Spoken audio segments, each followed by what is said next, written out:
తెలంగాణలో heat wave హెచ్చరికలు కొనసాగుతున్నాయి. ఉదయం నుంచే ఉష్ణోగ్రతలు సాధారణం కంటే అధికంగా నమోదవుతున్నాయి. రుతుపవనాలు వచ్చే ముందు ఉష్ణోగ్రతలు పెరుగుతాయని వాతావరణ శాఖ తెలిపింది. ఎల్లుండి కేరళను తాకనున్న రుతుపవనాలు ఈ నెల చివరి నాటికి రాష్ట్రంలోకి ప్రవేశించే అవకాశాలున్నాయి.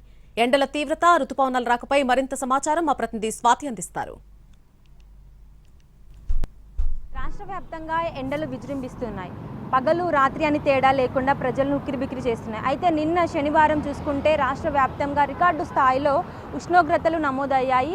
40 డిగ్రీల నుంచి 46.3 డిగ్రీల వరకు అయితే టెంపరేచర్స్ నమోదయ్యాయి. అయితే పెరిగిపోతున్న ఉష్ణోగ్రతల కారణంగా రాష్ట్రంలోని పలు జిల్లాలలో ఇటు ఉమ్మడి వరంగల్, ఉమ్మడి కరీంనగర్ జిల్లాలలో అయితే దాదాపు 40 మంది వరకు మృత్యువాత పడ్డారు.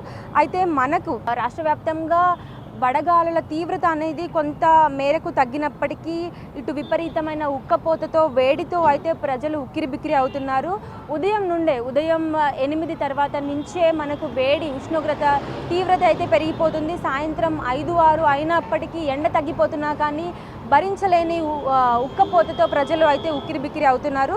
సో మనకి ఇటు చూసుకుంటే వాతావరణ శాఖ ఎప్పటికప్పటికి ఉష్ణోగ్రతలు చెప్తూ ఏ ప్రాంతాల్లో ఉష్ణోగ్రతలు ఎక్కువగా ఉన్నాయో మనకి చెప్తూ అలాగే ఇటు ఆరెంజ్ అలర్ట్ని, ఎల్లో అలర్ట్ని కూడా జారీ చేస్తుంది. అయితే మనకి రాష్ట్రంలో చూసుకుంటే ఇప్పటి వరకు 12 జిల్లాలకి ఆరెంజ్ అలర్ట్ని జారీ చేసింది.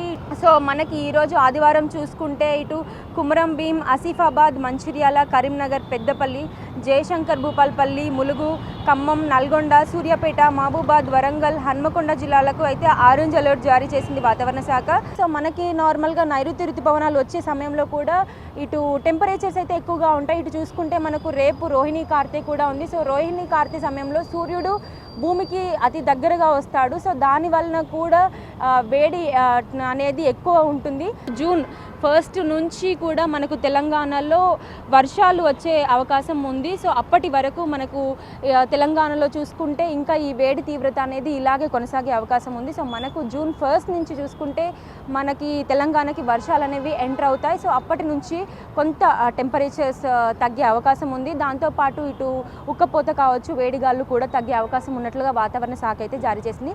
కొంత మేరకు ఉష్ణోగ్రత తక్కువగా ఉన్నప్పటికీ ఉక్కపోత మాత్రం ఎక్కువగానే ఉంది. సో హైదరాబాద్లో చూసుకుంటే ఇది current weather update. Camera person అజిత్తో స్వాతి, ఎన్టీవీ, హైదరాబాద్.